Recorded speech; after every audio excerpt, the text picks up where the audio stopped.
Kelas A akan mempersembahkan sebuah drama kedaerahan yang terinspirasi dari karya sastra terpanjang dari negeri Bugis, Sulawesi Selatan yang berjudul Ila Galito. Perkenalkanlah para pemeran dari drama ini: Kevin sebagai Sawer Gading, Nurbeti sebagai Wit Andriabeng, Novi Aulia sebagai Wei Chudai, Nur Wahid sebagai Patut Toke, Siswanto sebagai Batara Guru, Hilwa Humaya sebagai Wei Nyilik Timur, Michael sebagai Batara Latup, Nur Aulia Junaide sebagai Wei Dantuk Sengkek, Tara Raupa sebagai utusan Kerajaan Langit, Arpa sebagai Guru Riseleng, Serina sebagai istri pertama dari Patut Toke, Wahyuni sebagai istri kedua dari Patut Toke, Nur Aziza sebagai istri keempat dari Patut Toke, Nurmita sebagai istri keempat dari Patut Toke, Nur Fadila Ramadhani sebagai nenek tua 1, Arifah sebagai nenek tua 2, Tresia Iswiwin sebagai pengawal kapal,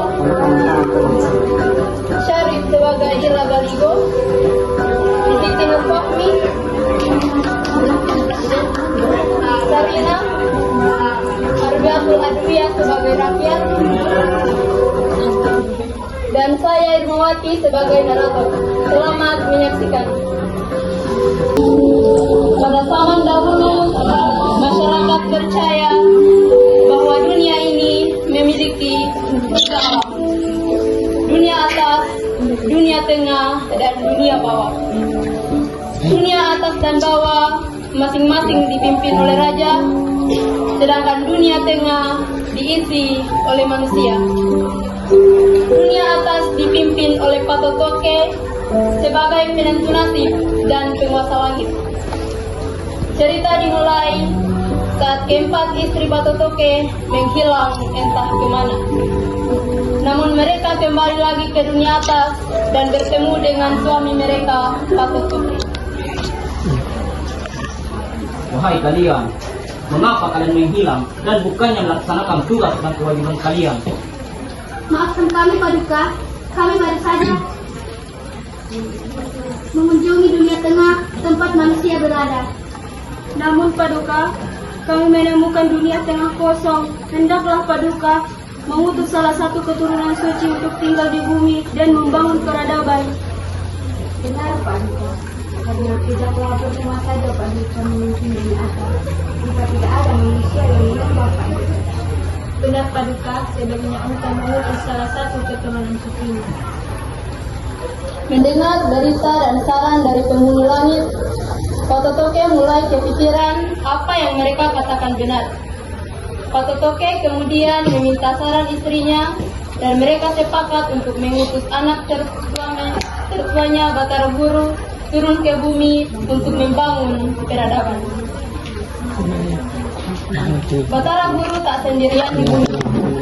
Dia bersama dengan istrinya kelak yang tinggal di dunia bawah, Wei Nyilik Timur. Selain itu, ada juga beberapa penghuni langit yang ikut menemani perjalanan Batara Guru.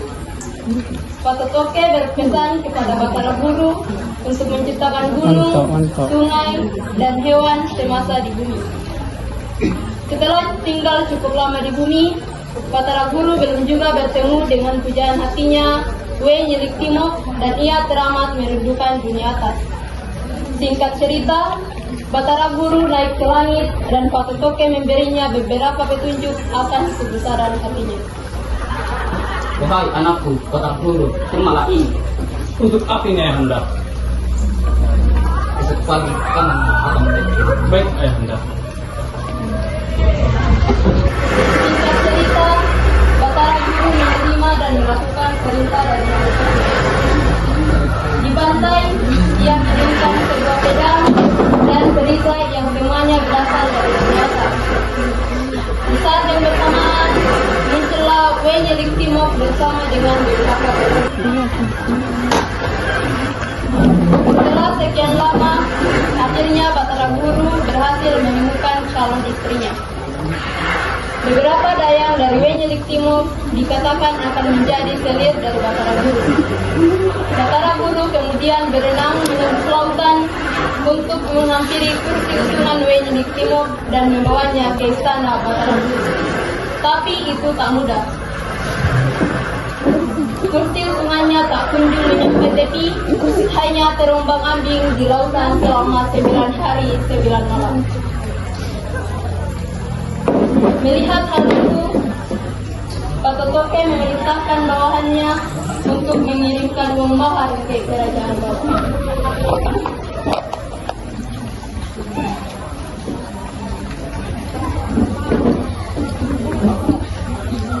Wahai penguasa bersih, hamba kemari guna membawa pesan mulia dari Paduka Patotoke. Beliau mengirim mahar guna meminang anak kalian, Wenyenik Timur, untuk ditarik dari Batara Guru. Mahar ini adalah tanda kehormatan dan bukti bahwa Pak Totoke menghargai kami. Maka dengan diterimanya mahar ini, kami merestui pernikahan mereka.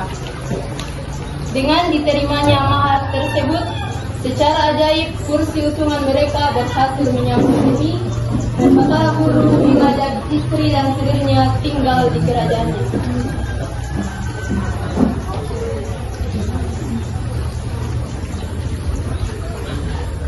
Setelah menikah, salah satu serir Batara Guru melahirkan, namun anaknya tak bertahan berapa lama, dia meninggal dan berubah menjadi lembaran padi setelah itu. Tak lama, lahirlah anak dari Wenyenik Timur. Anak tersebut diramalkan akan menjadi penguasa daerah Luwu. Singkat cerita, Batara lalu lahir dan tumbuh menjadi kesatria tangguh. Saat dewasa, ia menikah dengan seorang wanita berdarah suci dari daerah Pika. Dari pernikahan itu, lahir sepasang saudara kembar yang harus dipisahkan jika tak ingin menjadi malapetaka di bumi.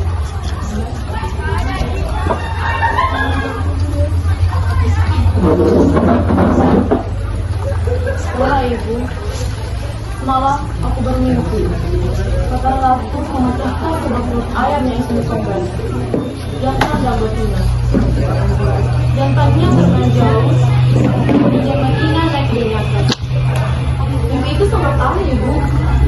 Aku tak kenal. Menurutku, itu adalah cara Tuhan untuk hidup kita. Kamu akan melahirkan anak kembar lelaki dan perempuan yang harus dipisahkan sejak lahir. Jika tidak, anak itu akan membawa petaka bagi bangsa dunia. Dan ramalan Wenyenik Timur itu benar. We dan Sengkek melahirkan anak kembar, Sabre Gading dan We Tentriabing. Demi menjaga keharmonisan dunia, mereka langsung dipisahkan.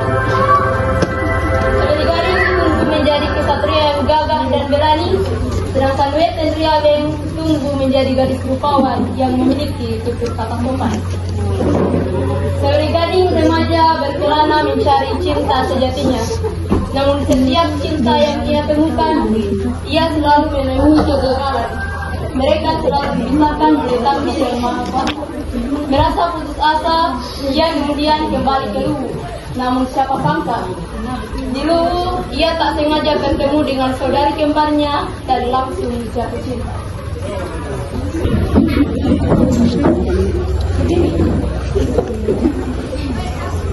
Ayah, aku merasa aku jatuh cinta pada gadis cantik dan sopan, We Tentriabing, dan aku ingin menikahinya.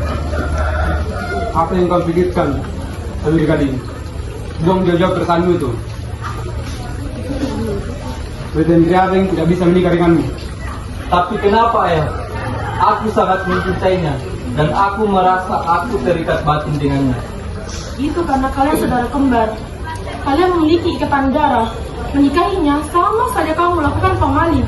Tidak, aku sangat mencintainya dan aku akan tetap menikahinya.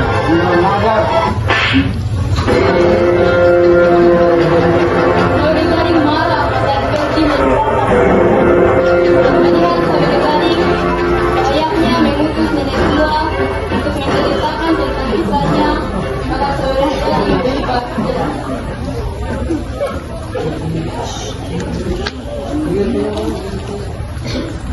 Wahai anak agung, benarkah engkau hendak menikahi gadis bernama We Tentriabing?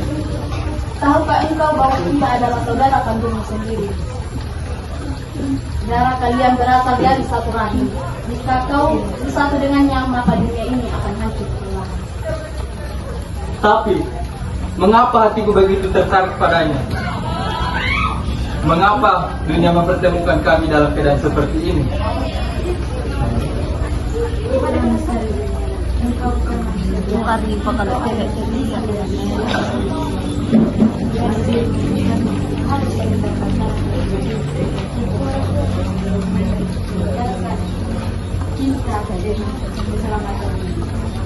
Mendengar kisah dari sang nenek, Dewi Gading akhirnya mengalah pada takdir. Ia memutuskan untuk pergi merantau, melintasi samudra luas demi menghapus cinta terlarang dalam hatinya. Ia berlayar ke negeri jauh, negeri Cina. Ayah, ibu, ayah, maafkan aku. Aku akan pergi. Doakan aku agar dapat membanggakan kalian. Terima kasih ini. Ingatlah yang dirimu dan bawa namamu kemanapun yang kau pergi.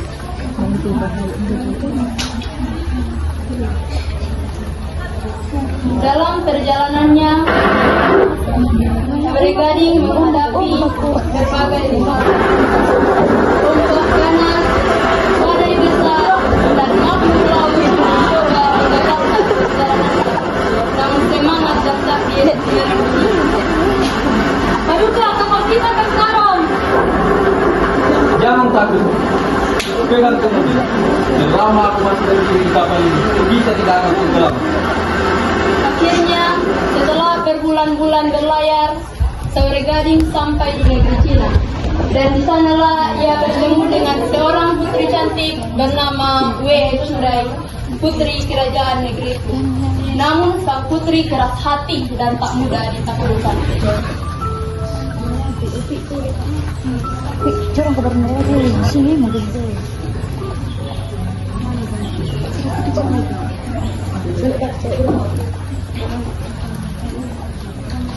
Siapakah engkau? Orang asing yang berani masuk ke istana kami.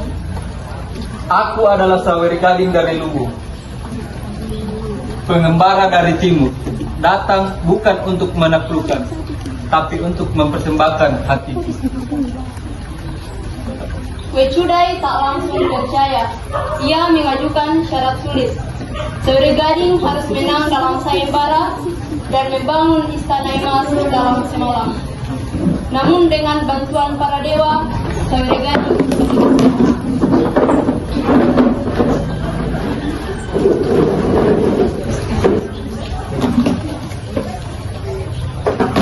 Kau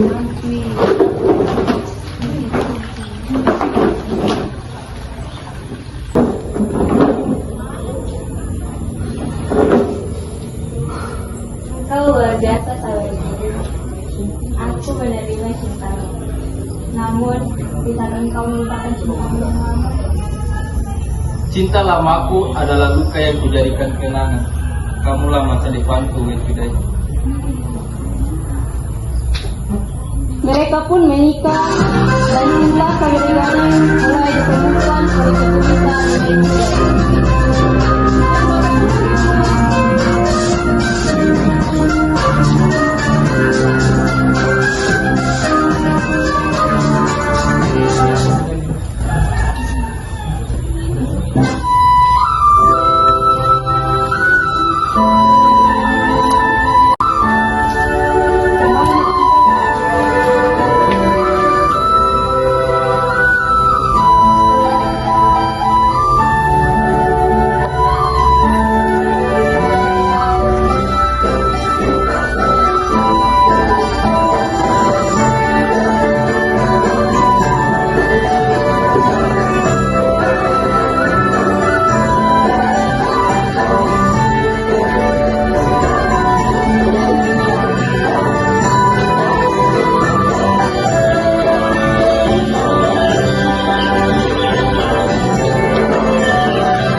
Mereka pun dikaruniai seorang putra yang bernama Ila Galigo. Namun, takdir kembali menguji. Di Luwu, Weten Riabeng jatuh sakit karena bayangan cinta lama yang tak terbalas. Ibu, mengapa aku tak bisa melupakan bayangan itu? Bayangan saudari gadis. Mengapa aku selalu merasa nakal? Anakku, cinta yang tak sampai menjadi luka yang panjang. Namun kau harus kuat, ini adalah takdirmu.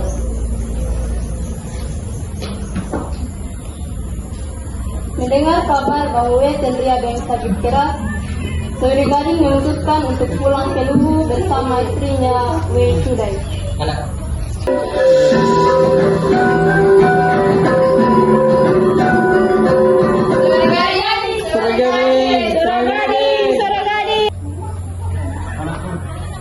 Aku telah kembali dan membawa itu Bu. Ayahanda, aku pulang membawa kamu, dan ini lucu. Dan ini anakku, Ila Galigo. Namun kebahagiaan itu tak sempurna. Weten Riabeng semakin parah kesehatan. Namun kebahagiaan itu tak sempurna. Weten Riabeng semakin parah kesehatannya. Ia memanggil nama saudari gading di ambang kematian. Suara gading, maafkan aku. Aku akan pergi. Biarlah cinta ini aku bawa ke akhirat. Tendra, maafkan aku. Anda kita dilahirkan di dunia yang berbeda.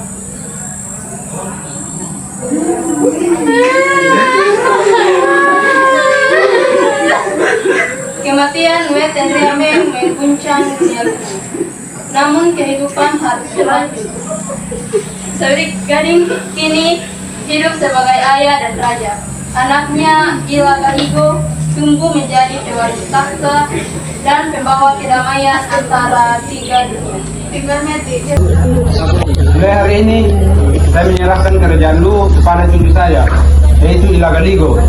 Semoga jadi pemimpin yang arif dan bijaksana.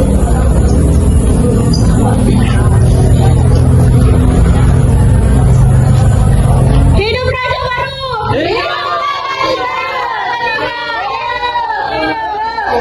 Begitulah kisah epik saudari gading. Seorang kesatria yang menantang takdir, mencintai dalam batas, dan menjadi ayah bagi peradaban.